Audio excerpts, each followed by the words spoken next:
Eh bien, bonjour à toutes et à tous pour cette première vidéo où on va parler de Un courant miracle. Donc, la photo du livre, vous l'avez vue sur ma page Facebook, la voix intérieure. Je vous le remontre et je vous montre le livre. Donc, vous voyez, c'est un livre assez conséquent. Si vous n'avez pas le livre, absolument aucun problème. Vous l'avez en intégrale sur le net, donc vous pourrez suivre les cours sur le net en vous aidant de ce qui est publié sur le net. Donc, qu'est-ce que c'est qu'un courant miracle? Un courant miracle, c'est une canalisation qui a duré 7 ans. Les gens qui ont écrit Un courant miracle n'ont même pas mis leur nom. Donc, quand vous regarderez davantage dans le livre, vous trouverez leur nom, mais vous voyez qu'il n'est pas là. Parce que l'important pour eux, ce n'était pas de se mettre en avant, mais de transmettre l'information. Donc, je vais vous expliquer rapidement comment est composé ce livre, parce que ça, vous pouvez le trouver partout. Et puis ensuite, on va commencer à voir comment on va travailler ensemble par rapport à ça. Donc, comment se compose le livre? Vous avez une partie texte, qui est la partie théorique, une partie exercice et une partie qui est réservée à ceux qui deviendront des enseignants d'un cours en miracle. Donc, la partie texte et théorique, vous pouvez commencer par lire ça, ou vous pouvez commencer par faire les exercices, c'est ce que nous allons faire. 365 exercices, pourquoi? Parce que c'est un exercice par jour. Et à la fin de l'année, on a fait notre tour d'un cours en miracle. Un exercice par jour, évidemment, vous n'êtes pas obligé de le faire tous les jours. Vous pouvez faire un exercice, le répéter plusieurs jours, ou un exercice, arrêter quelques jours et reprendre. Par contre, ne jamais faire plusieurs exercices le même jour. Tout ça pourquoi? Parce que, comme il est très bien écrit dans Un cours en miracle, ce n'est pas un cours de spéculation philosophique. Son seul souci est le souci de la perception. Donc, ce cours, ce n'est pas pour discuter philosophie, même si effectivement on va après discuter de ce qui est écrit. Ce cours, c'est pour appliquer.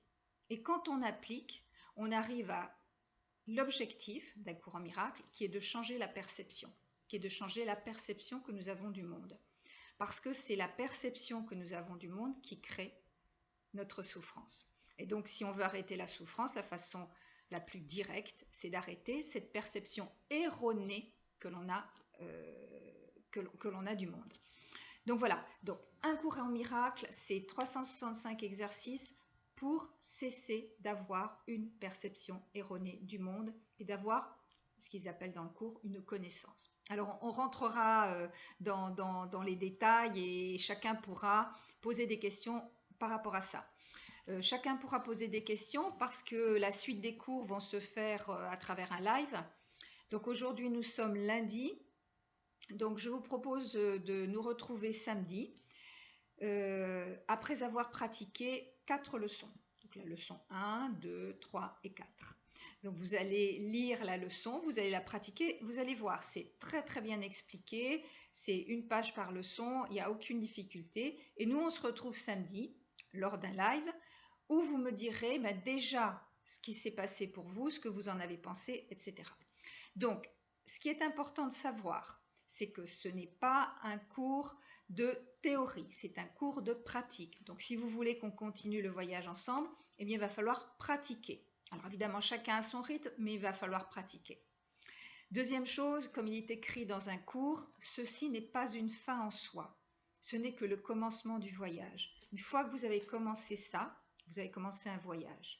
Et après, le voyage continue. Et chacun aura une route pour continuer son voyage. Donc ça, c'est les choses sur lesquelles je voulais insister. Donc, travail pour vous sur les 4 jours qui viennent. Vous pratiquez les leçons 1, 2, 3, 4. Vous verrez pourquoi j'ai choisi de les regrouper comme ça. Ce sont les premières et je pense que ce premier groupe est intéressant. Que vous dire d'autre? Eh bien, tout simplement que... oui, c'est important, oui, j'allais oublier. Le vocabulaire que vous allez trouver dans un cours en miracle est un vocabulaire christique, puisqu'on parle de Dieu, du Saint-Esprit, mais ce ne sont que des mots.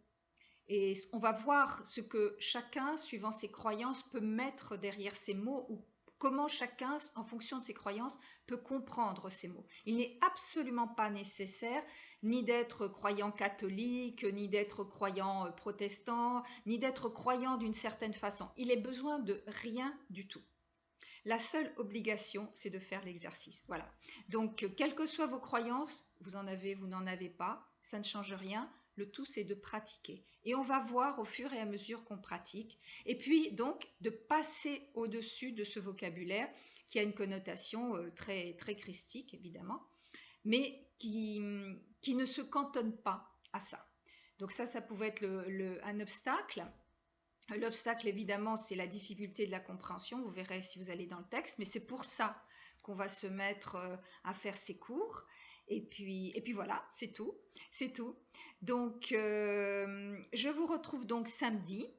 Je pense que je ferai le live vers 11h. Je repréciserai dans la page Facebook. Je compte sur vous pour pratiquer ces 4 jours, ces 4 premières leçons. Vous verrez, ça prend pas beaucoup de temps. Elles sont parfois surprenantes. Et puis, on en discute samedi. Eh bien, je vous souhaite une bonne fin d'après-midi et j'espère vous voir samedi.